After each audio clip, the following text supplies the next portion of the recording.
Megavana, my elven fae, and otherkin family. I've been gone for the past couple of weeks as we made our move to the high desert here in Southern California. We are happy to be back in a solar-powered home with beautiful sunshine and all four seasons versus where we were last in Palm Springs. So today I have put a lot of effort into this. This is something near and dear to me. Today is a very special episode of Elven Awakenings. We will take a hard look at our world of illusion and how we can escape from it. We will look at our illusion from within the matrix, as shown in the movie, and decide which pill we will take. Do you take the blue pill and remain in the illusion created for you? Or do you have the courage to take the red pill and begin the journey along your own path at your own pace? We choose our own destiny. Fate is when we let others choose it for us. Let's take a look at the real matrix.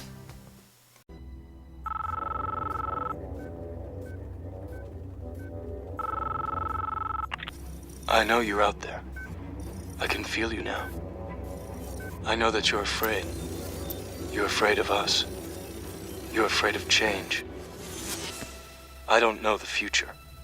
I didn't come here to tell you how this is going to end. I came here to tell you how it's going to begin. I'm going to hang up this phone, and then I'm going to show these people what you don't want them to see. I'm going to show them a world without you. A world without rules and controls, without borders or boundaries. A world where anything is possible. Where we go from there is a choice I leave to you.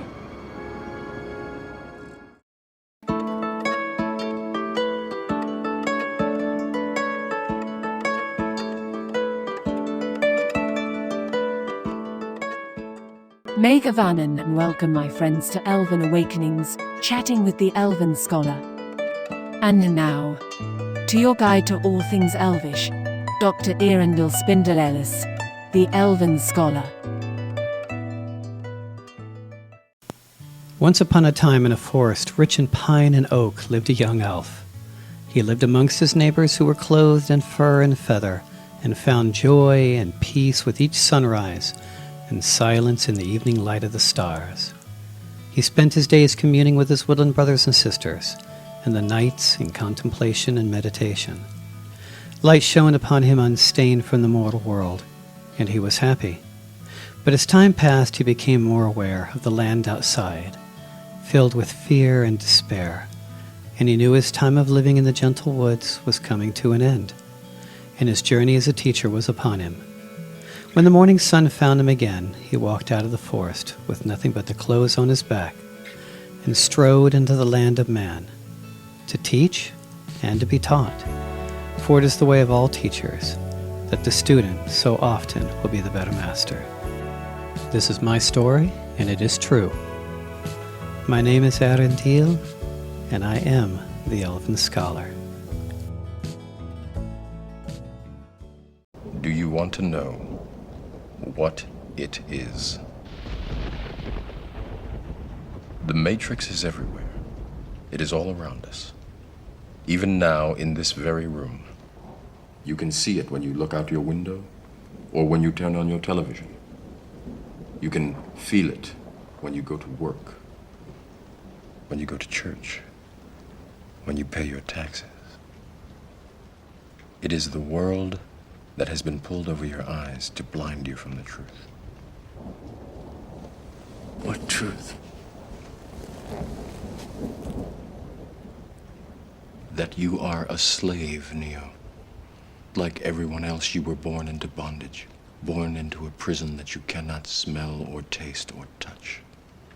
A prison for your mind.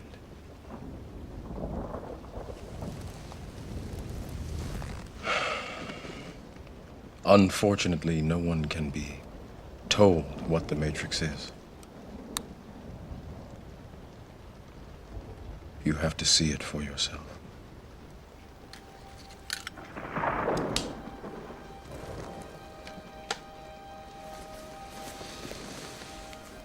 This is your last chance.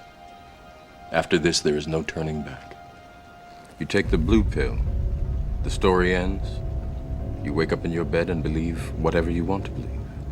You take the red pill, you stay in Wonderland, and I show you how deep the rabbit hole goes. Again, Megovan and everyone. So, red pill or the blue pill? Which one would you choose? Today, again, like I said, I'm going to be talking about truly escaping from the world of illusion and how to do that. A world that was created for us against our desires, against our true nature. And I'm going to talk about how we can escape from that. Now, what does this have to do with Elven history, culture, language, and such? As I've mentioned before, we are all innately something very special and very sacred. And unfortunately, through most of our lives, we are taught to conform, to abide by a world that is so unnaturally against our true nature. And so if we were to ever discover our elven nature, to ever discover whatever it is that may be within you, elven, fae, otherkin, pagan, whatever it may be that is your true calling, you will never find that as long as you conform to other people's ideals. So we're talking about this very deep subject today so that you can find out who you are and to take that chance and do it. It is within our nature to want to have control over our lives, to use our natural curiosity to explore, to take risks. But we've lost that in today's world. Most people have, it's an old cliche that that inner child has been silenced. It's one thing to be childish. It's another thing to be childlike. And for so many of us, we have lost that inner child, the context to be able to talk to our inner child. That child never died, is still there. It's just up to us to reach out. And so we're going to talk about how we've been manipulated. And I know this is probably not going to make a lot of people happy, but I feel the need to talk about it, so let's see if we can get through this. And one of the biggest parts is the loss of our freedoms. The loss of any of our freedoms simply undermines people's capacity to deal with the threats that they face. It is our choice of fear over love each day that allows us to live in an illusion, in a matrix, so to speak, a reality manufactured by those in our world that wants to control how we perceive reality, how we behave, so to speak. As long as we do not remember who we are, we can be controlled. But we miss out on so much of the real world, that memory of who you are within your own being. We must be willing to take the red pill over the blue pill. Be willing to take a chance to see life for what it truly is. Alien the Queen, all is one. As defined by Wikipedia, they actually have a definition for this. The terms red pill and blue pill refer to a choice between the willingness to learn a potentially unsettling or life-changing truth by taking the red pill, or remain in a contented ignorance with the blue pill. And I use the word ignorance. Ignorance means that you don't know any better. It's the old cliche, or maybe it's not that old. It's that most of us are born ignorant. All right? We are born without the knowledge of the world. So most of us are born ignorant. Stupidity is an acquired taste.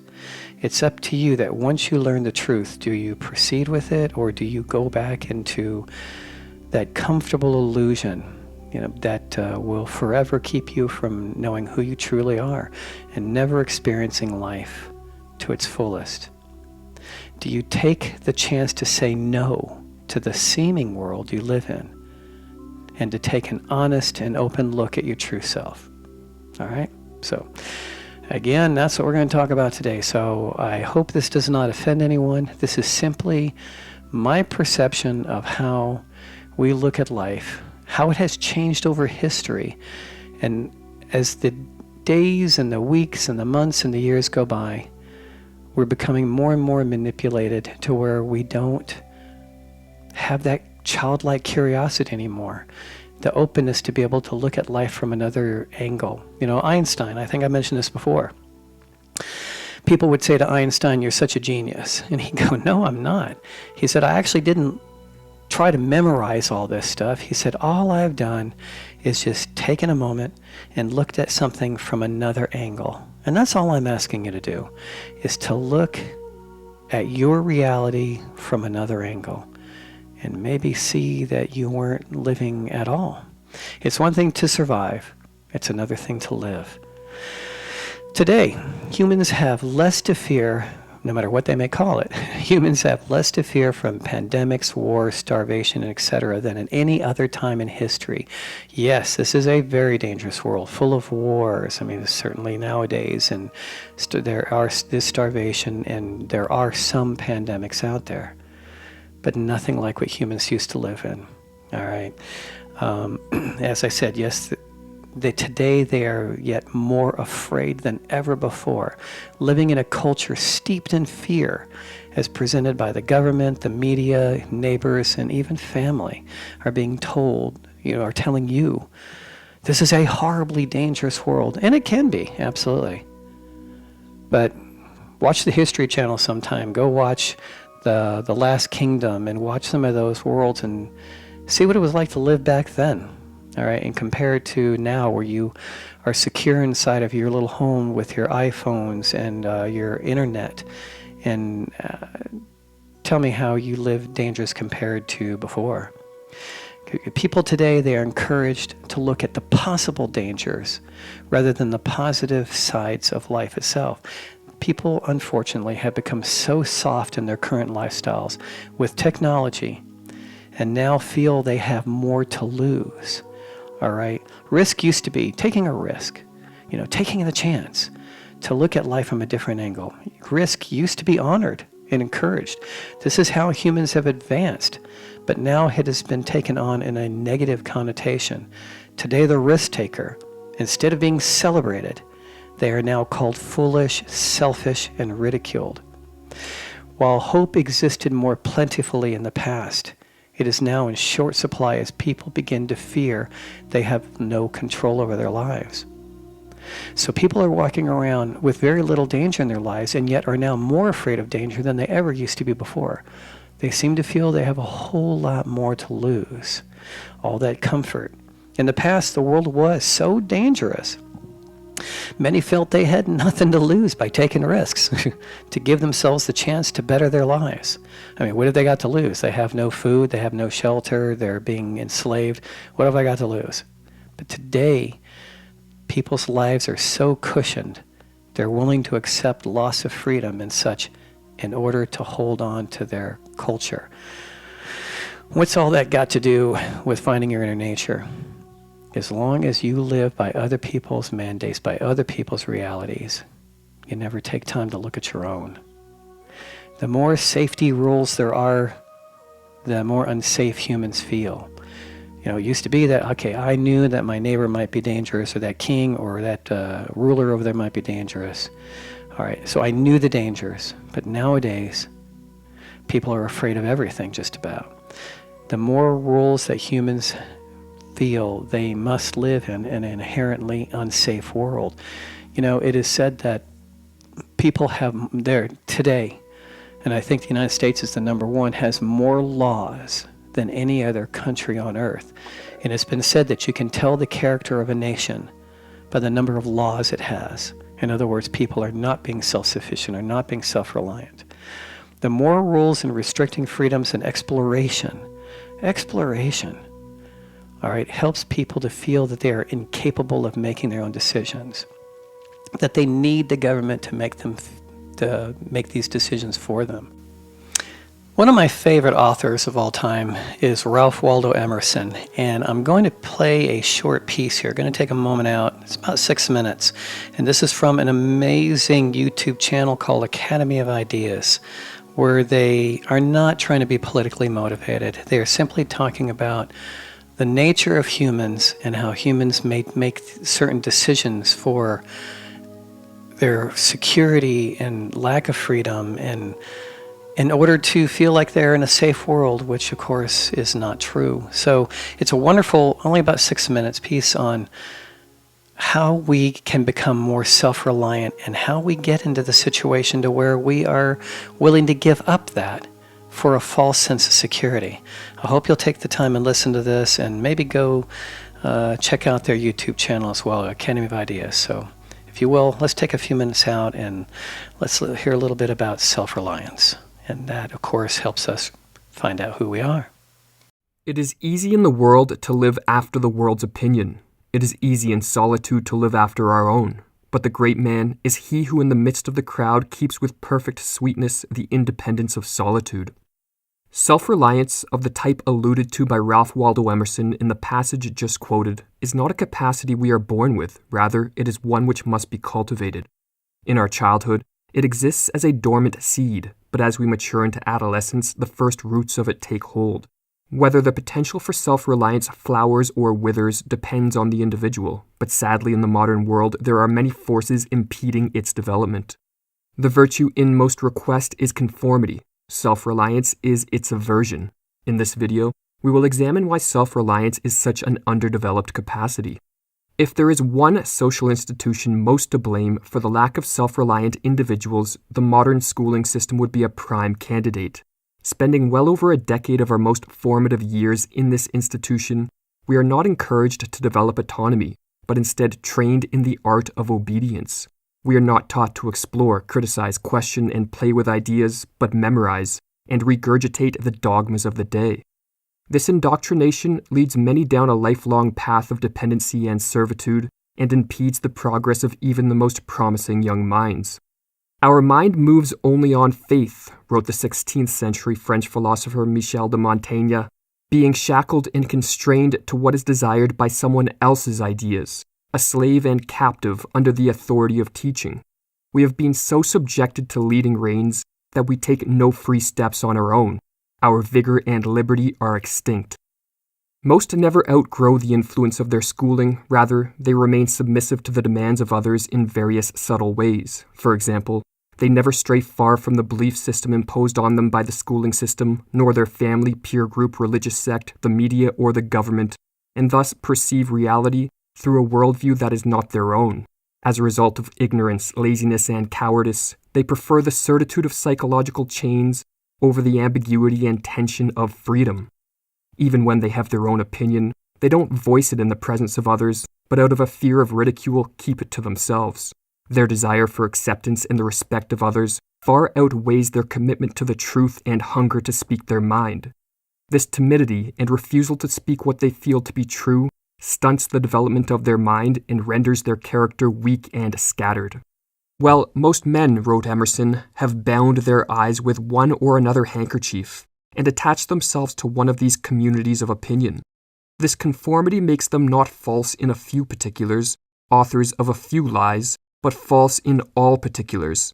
Their every truth is not quite true. Their two is not the real two, their four not the real four, so that every word they say chagrins us, and we know not where to begin to set them right. One who is self-reliant, in contrast, values intellectual independence, and is tortured more by the smallest strings than others are by chains. They liberate themselves from the beliefs imposed on them, and use their critical capacities to forge a worldview they can call their own. I must create a system, wrote William Blake, or be enslaved by another man's. Believing, with Emerson, that truth is handsomer than the affection of love, they are unafraid of the insults and contempt their opinions may incite, and undeterred by the standards of social and political correctness, which keep most confined to a narrow range of belief and opinion. A man is to carry himself in the presence of all opposition. I ought to go upright and vital, and speak the rude truth in all ways. Your goodness must have some edge to it, else it is none. For most of human history, our ancestors relied on maintaining homogeneity in belief and behavior to ensure all were tied to a common purpose and thus able to work together to survive in often harsh environments. Individuals could only stray so far from the accepted tribal paradigms without threatening in-group harmony, and those who did not toe the line were often punished with ostracism, exile, or death. In other words, for most of our history, self-reliance was viewed not as an ideal to strive for, but as a curse to avoid. But during the longest period of the human past, wrote Nietzsche, Nothing was more terrible than to feel that one stood by oneself, to be alone, to experience things by oneself, neither to obey nor to rule, to be an individual. That was not a pleasure but a punishment. One was sentenced to individuality. Freedom of thought was considered discomfort itself. In the modern day, far removed from the living conditions our ancestors were forced to endure, this sentiment lives on. Most today not only spend their life within the safe confines of the status quo, but also chastise all who show signs of deviation from the norm.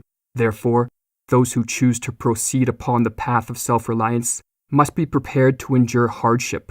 Yet if able to persevere despite the struggle, one will eventually be able to discard the deep human need to obey and conform, and in the process, attain the highest form of health there is.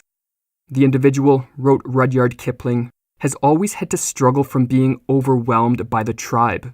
To be your own man is hard business. If you try it, you will be lonely often and sometimes frightened. But no price is too high to pay for the privilege of owning yourself. Oh, to own oneself. How better can you be than to own yourself so that you can understand who you are, to discover your true inner nature, instead of becoming a slave to someone else. As Frank Furedi stated again, the act of trading in freedom does not make a people feel safe.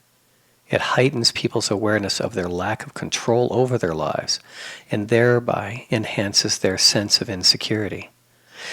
It used to be years and years ago, and actually not really that long ago, depending on your perspective, that in order to get people to obey, to conform, to go by the matrix, by the general rule, the term was, well, God says. God says to do this, or God says to do that. Well, today that's been replaced with the science says. No more do we hear really, well, God says to do that. This term is now the science says. Well, the science says that do this to be safe. And if you're not, then you're being selfish and irresponsible. But unfortunately, what the science says is actually another term for the politics says. All right, to conform, the politics. So unfortunately, science isn't science anymore, it's politics. One of the beautiful things about you as a human being is that you are not that vulnerable. No matter how much the media and others have such attempts to convince you otherwise, if humans were truly that vulnerable, they would have perished a long time ago. Humans are actually defined by their resilience and their adaptability. That's why you are still here today, because of your ancestors. They were tough, they had courage, they believed. They weren't afraid to take risks. They weren't afraid of what people today call danger. All right. There would have not have been any advancement in human civilization without those others who were taking risks for you. Again, Frank Furedi goes on to say, must we be defined by our vulnerability? Must we be fearful? The moment we ask these questions, we are well on the way to intuiting that there is always an alternative. Courage to be who you truly are in the face of those many who would be the same. As Alfred North Whitehead said, it's not ignorance, but the ignorance of ignorance is the death of knowledge. Not knowing that you don't know. You know, it's interesting to note, with following the crowd, that prior to the American Revolution in the 1700s, you know, there was this big revolution and uprising against the English monarchy at the time because of their taxation and lack of freedom. What they experienced then was far less than what we experience now. And yet it's interesting to note that of all the people that called themselves Americans, all right, back in the 1700s, only 7% wanted freedom. 93% did not want to fight the British. But those 7% started the revolution and gave themselves a free country for a little while. One of the best things we can do is to challenge our own beliefs, to challenge what we've been told, what we were raised on, and realize that maybe this is not the reality that we thought it was. We are constantly flooded with others' opinions from the social media, school systems, government, and other, well, the media and the news. Rigidity, that is the lack of the ability to change with the circumstances, will limit your experience in this life. Do you truly want to live or merely exist? If you simply conform to what others are telling you, you will never discover that wonderful light, that spirit that is within you. This is an important question to ask yourself here. Is our self-concept based upon our job title, income level, physical attributes, our age, educational level, the present location of our home, the car we drive, or having important friends? If the answer is yes, then you base yourself on external constructs, like the Matrix, on the conformity of others. As stated by Arthur Schopenhauer, the ordinary man places his life's happiness in things external to him, in property, rank, wife and children, friends, society, and the like, so that when he loses them or finds them disappointing, the foundation of his happiness is destroyed. In other words, his center of gravity is not in himself. It is constantly changing its place with every wish and whim. When the concept of ourselves mirrors the outer world, again, like the Matrix, then it mirrors the outside world. When it is ordered, we are ordered. But when chaos ensues in the outside world, for example, with economic, social, or personal crisis, then your internal order breaks down because it is based on external influences and not your true inner self. So to avoid this artificial, constructed self, we need to build and find our own discovered self. This is done by looking within. It comes from the gradual emergence of our experiencing life for what it really is and how we see it. One of the best things you can do is live with purpose. Most people walk around today and they have no purpose in life. You live, you're born, you die, so to speak. Having purpose gives you hope and desire to thrive and grow and explore. This was quite evident in the concentration camps in Nazi Germany. Those prisoners without a life's purpose had little hope and did not cope well and did not survive. But those who had a purpose, well, some of them are still with us today. Like I said earlier, next episode is going to be about quests. Finding some purpose and adventure in your life. That'll be next week. I'll be talking about quests. All right, but to continue. Wild animals run from dangers they actually see, and once they've escaped, they worry no more. We, however, are tormented alike by what is the past and what is to come. That was stated by Seneca, who was a Stoic teacher back in ancient Greece. The wild animals know to flee from what you can see and then let it go. Humans have a tendency to flee from what they don't know, and they never let go. They never find out who they are.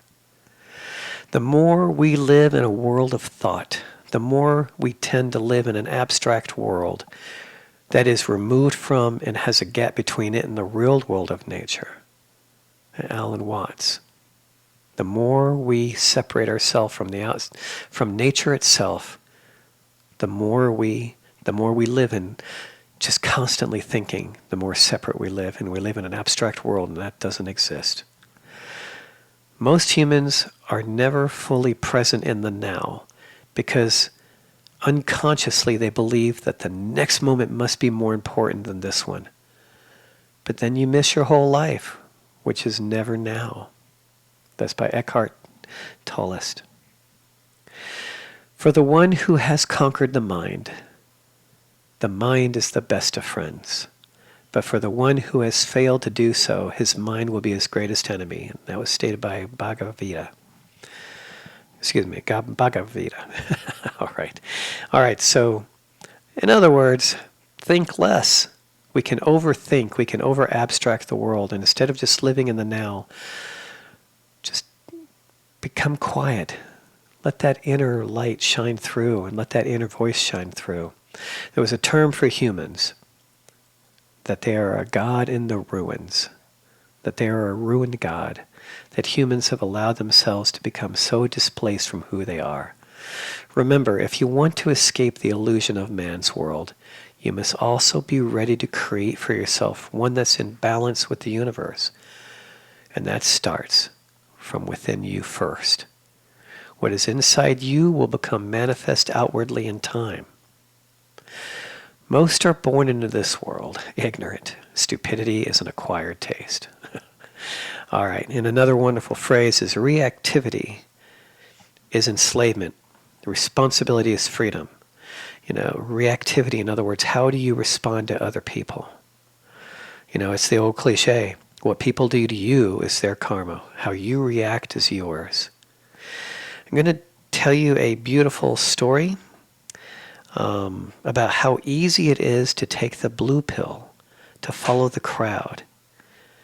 Because if people are afraid to let go, but if they love it, you know what, then you shun it.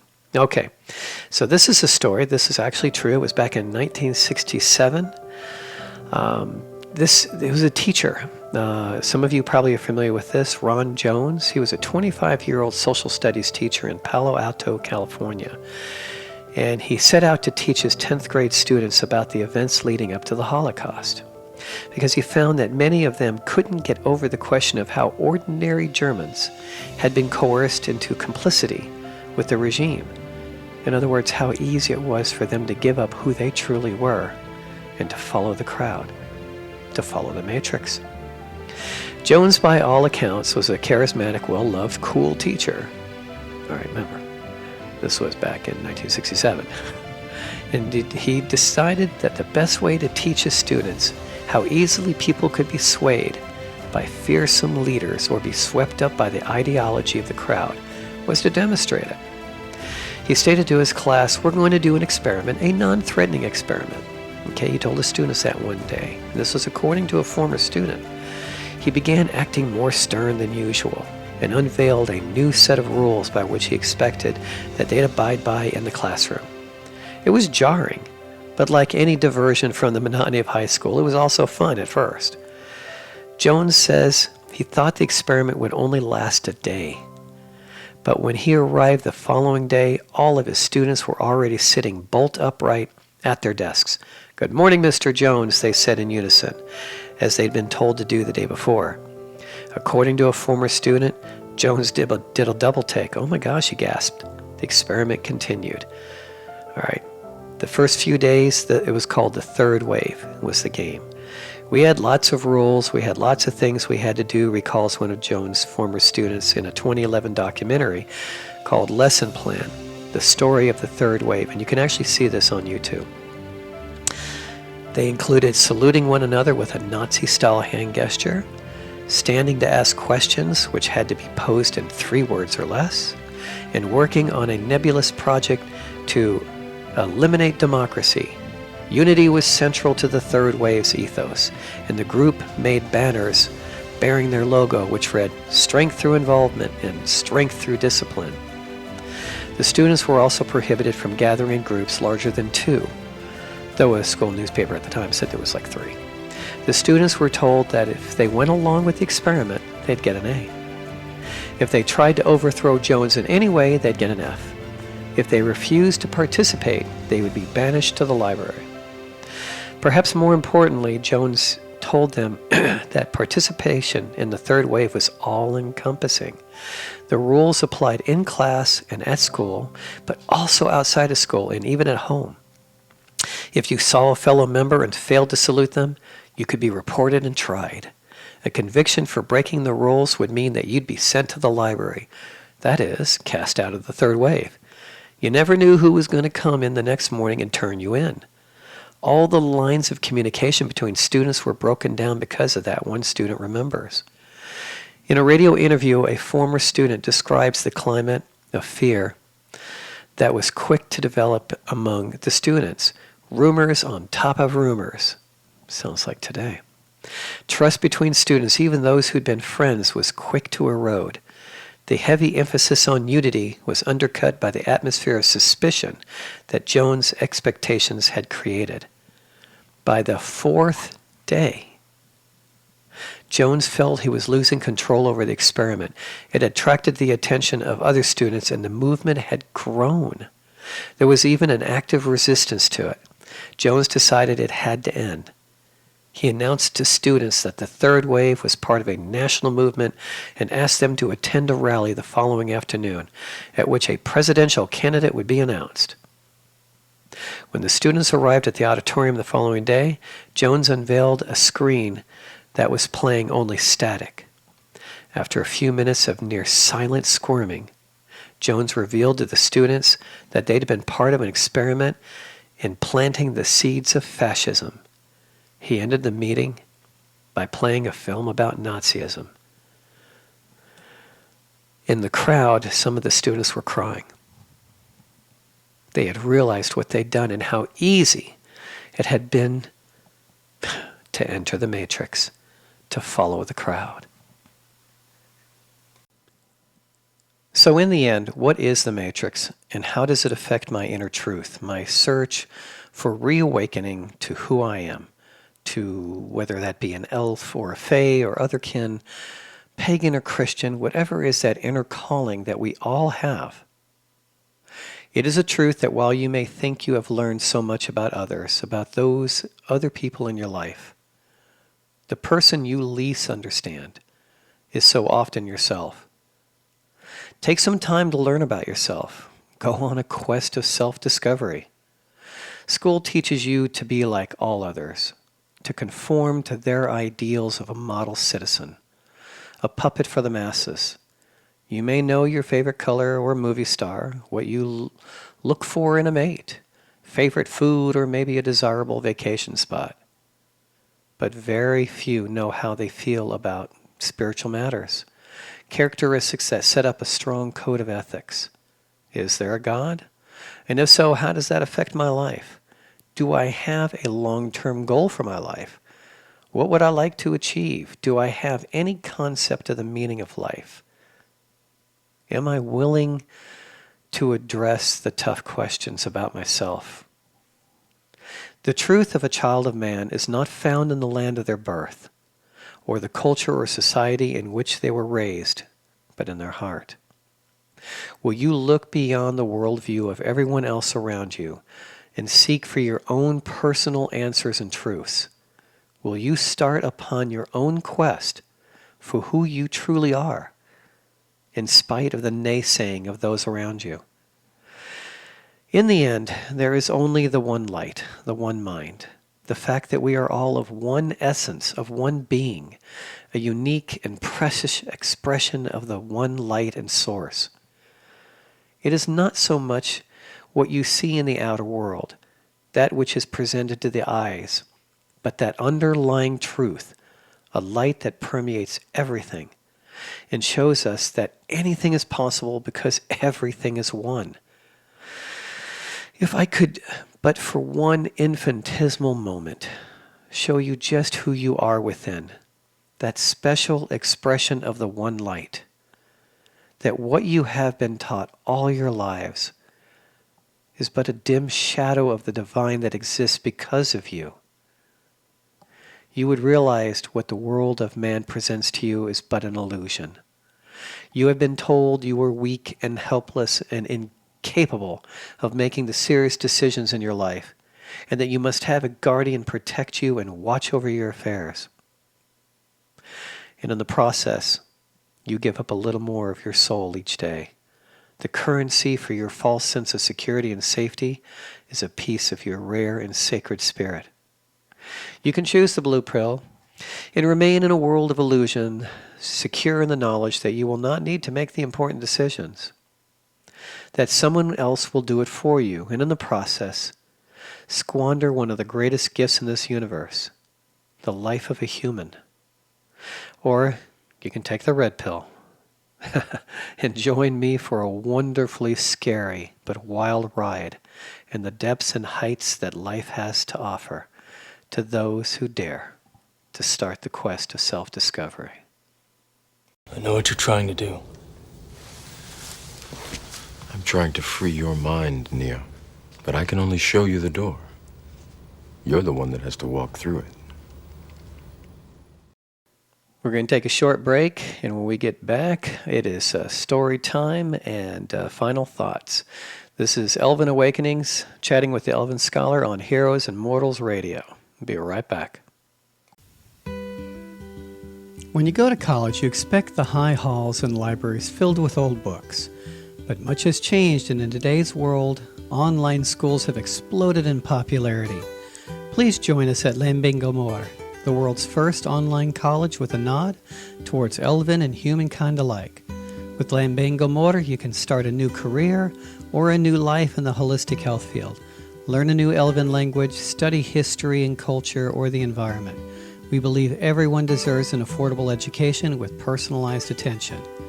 We provide full certifications in the following fields: home herbalist, Reiki levels 1 through Reiki master, nutritionist, first aid, Elven history and culture, Elven languages, Quenya and Sindarin, anatomy, botany, introduction to archaeology, ecology, astronomy, and Elven laws of manifestation and meditation. We also offer full diplomas in the fields of medical herbalist and medical nutritionist. More classes are being added. Many students have already found new careers in these fields. You can pay for your classes outright or join a low-cost monthly subscription which allows you to take as many classes as you like at one time while you maintain the subscription. This college was founded to give you a chance to expand your horizons while believing in who you are. All classes are certified and are aimed at helping you start a new life and a new career. Adult study programs for both elves and humans alike, designed specifically for you. You can find us at www.elvenscholar.org. Discover what is inside of you. Be who you are at Lambingomor, the Elven School of Lore Masters. Okay, we're back. So we're going to go ahead and get into story time, but I wanted to make the announcement one more time that I know that this may have been a little bit of a heavy show today, but I'm going to make up for it a little bit for next week. Next week is a fun show, and it goes into not only Elvish and Fae and other kin, but in general, the human tradition of going on a quest. The quest throughout history has always been something of self-discovery, learning something about yourself that maybe you didn't expect, and maybe that wasn't your intention. So we're going to talk about what it is to go on a quest and how you can do that even if you live in an urban environment, that you too can go on a quest, whether it's around the world or even within your home, and enjoy another moment of self-discovery. So next week, we're going on a quest. Okay, so it's story time, and we're returning back again to Scotland like we did the last show. And again, a special thanks to the YouTube channel Leith Wolf. I do appreciate them. I've spoken with them. They're a wonderful YouTube channel. I highly recommend that you might want to go take a peek and listen to them and support them. A lot of wonderful stories there. Well, this one is, again, Scottish folklore. And this one is the Loch of the Sword, a woman's warning. Loch is the word for a lake, and this is where clans would come together. It's a wonderful story, and I hope you enjoy it. We'll go ahead and do that, and then when we get back, we will have final thoughts. Enjoy. In the past, many of the Highland clans only survived by their abilities to farm and raise livestock. The world of the North was cold and isolated. The ownership of good grazing land could be the difference between the survival or the disappearance of your clan and your brothers. This fight for power and relevance was the cause of many disputes in Scotland. The Loch of the Sword.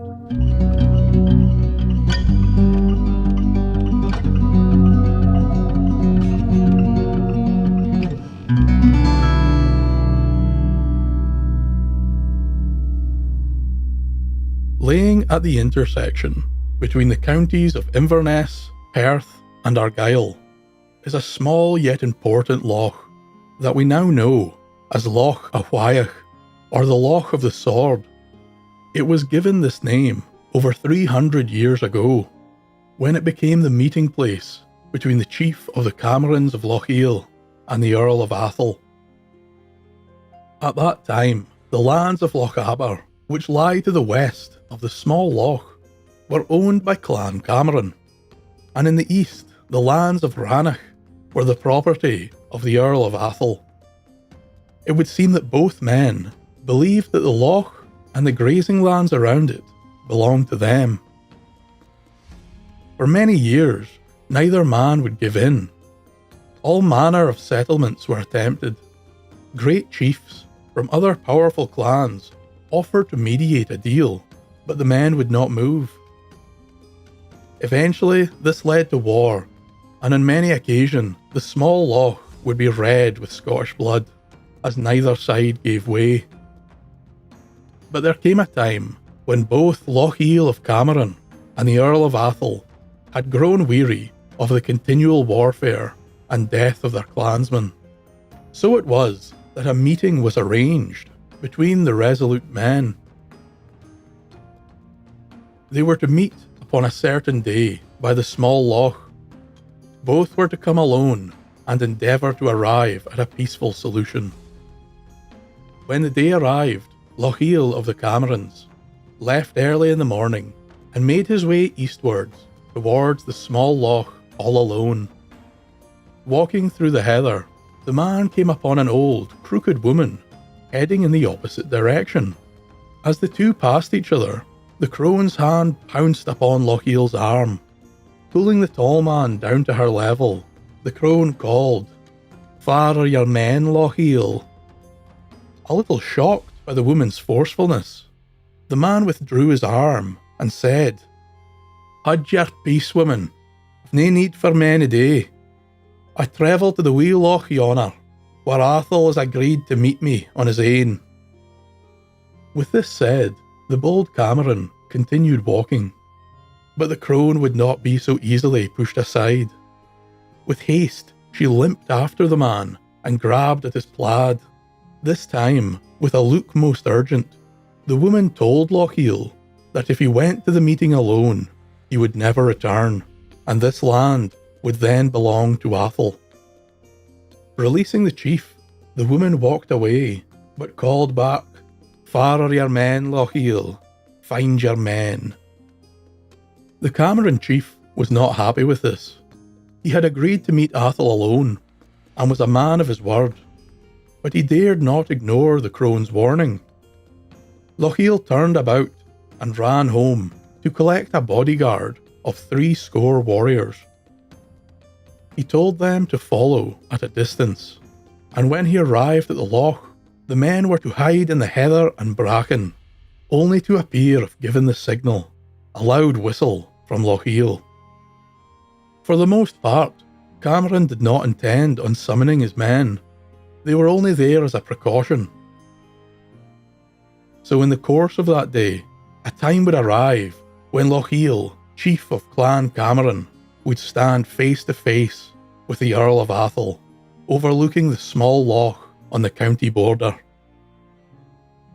With a wave of his hand, 20 stalwart Highlanders leapt from the heather. Lochiel, in a fury, demanded to know who these men were. A smile of disdain appeared on the face of Athol as he replied, "These are but simple Athol rams, come only to graze upon the land of Cameron." A loud piercing whistle emanated from Lochiel, and the 60 Cameron men sprang from their hiding place, swords in hand. The Earl of Athol stood wide-eyed and speechless, as Lochiel, with a wide grin, called, "These are the hounds of Cameron. They are sharp of tooth and fair famished, all keen to tear the flesh for your Athol rams."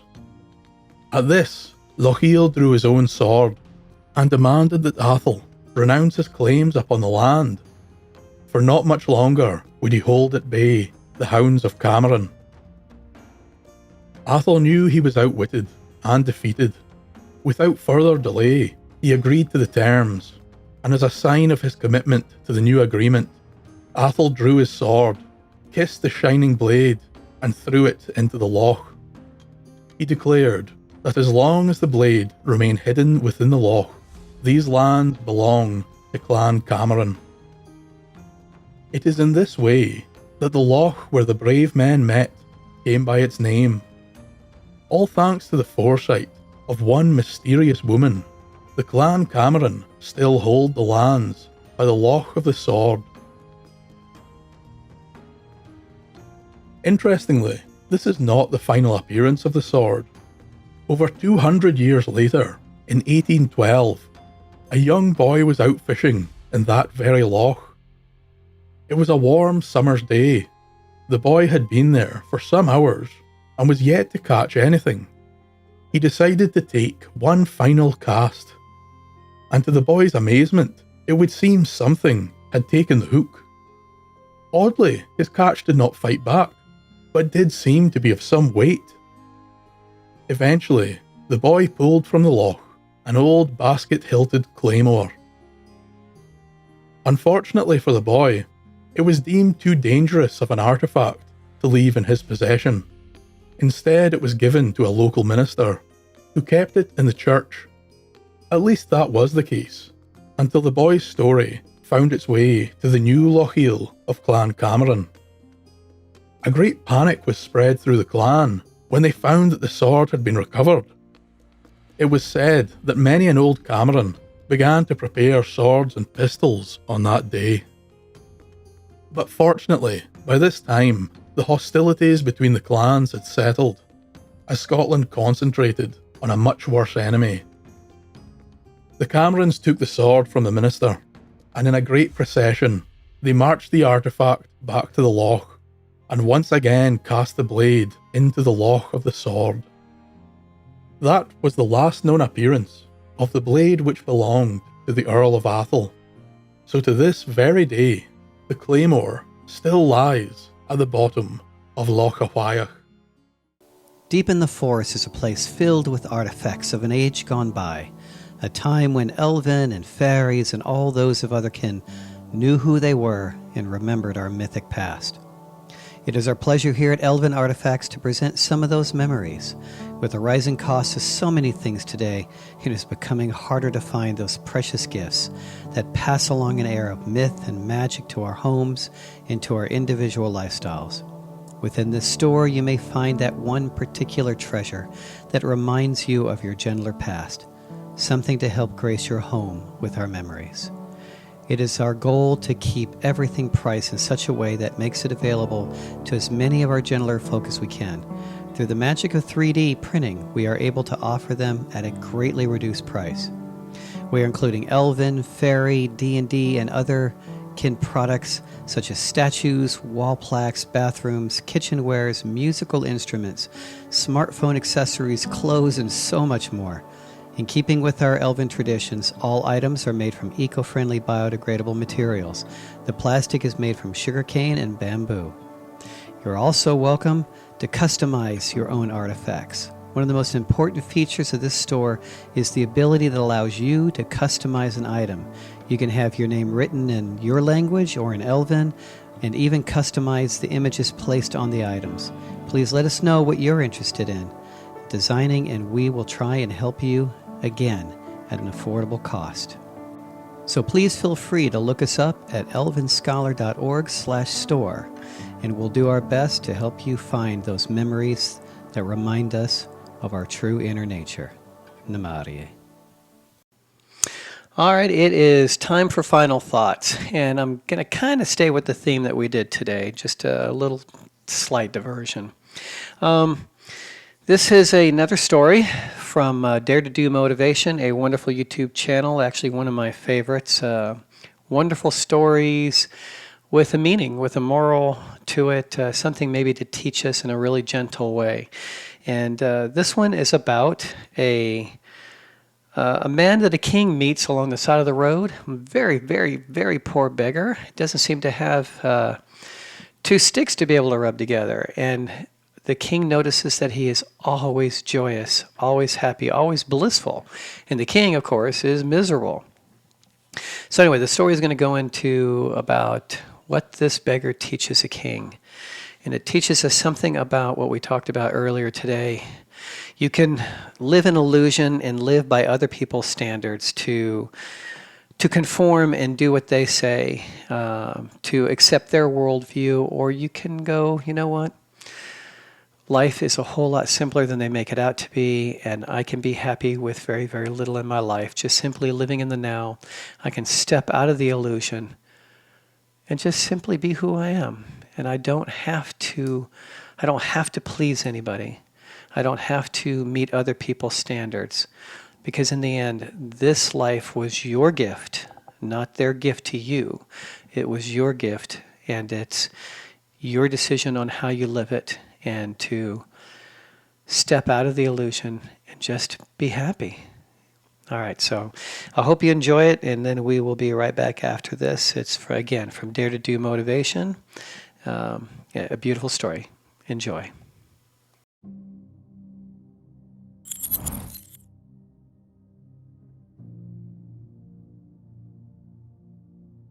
Once upon a time, a king was riding in his carriage through the town, looking through the window at the scurrying people.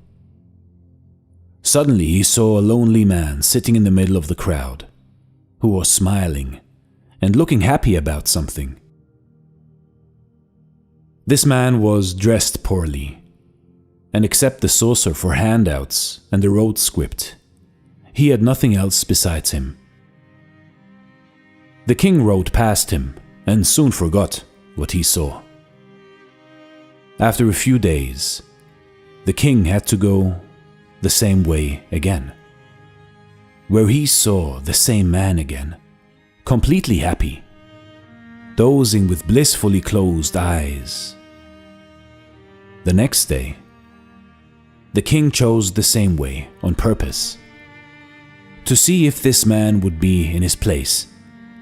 And again, the image was the same. Intrigued, the king was going the same way almost every day, and every time he found this man in the same spirit, smiling. Finally, unable to stand it anymore, the king came out from the carriage and addressed this blissfully happy man with these words. "Why are you always smiling? Almost every day I see you here, and it seems that you are absolutely happy." "Exactly, my master," said the man with a smile. The king was surprised and asked, "Why are you happy? Do you have any money?" "I don't have anything, my master. Maybe during the day a little bit will fall in for food." "Do you have a home or family?" "Neither this and nor that. I wander the world as the wind." "Maybe then you have good health?" "Absolutely not, my master. From the cold of the night, my bones ache often, and almost all of my teeth have fallen out." "What makes you so happy then? Tell me.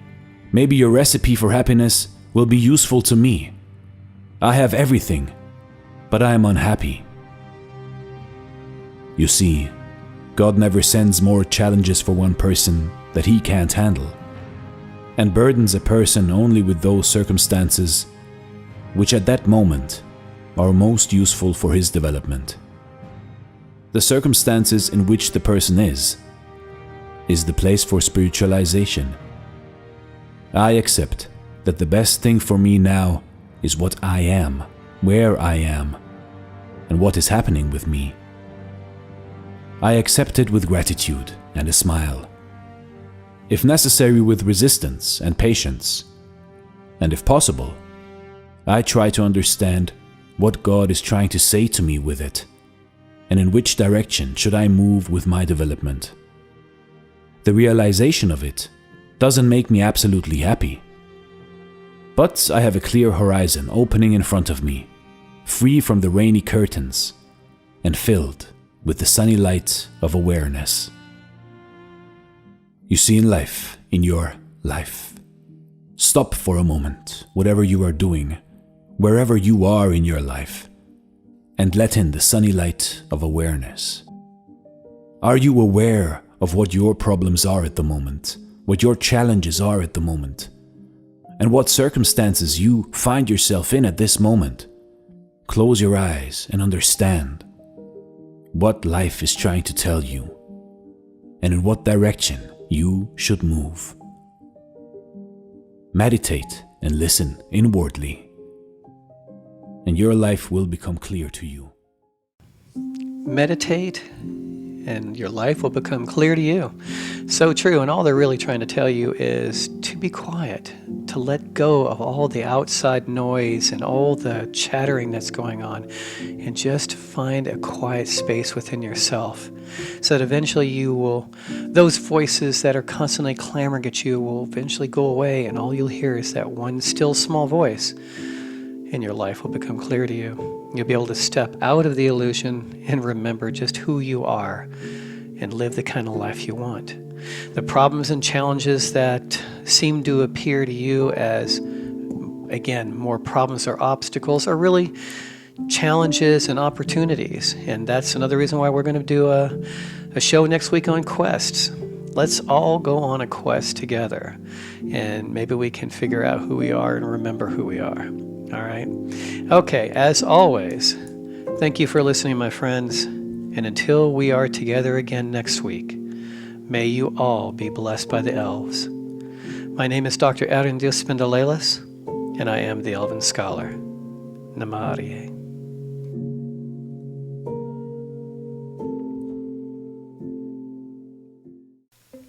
Megavanen, and welcome to our YouTube channel, The Gentle Musings of an Elven Scholar. My name is Dr. Erendil Spindalelis, and I am the Elven Scholar. Join me on this journey exploring all things Elven. Learn about Elven culture, healing, diet, meditation, and Elven spirituality. Come and take this adventure with me, and together we can find that inner light and balance that exists within each one of us. Namarie.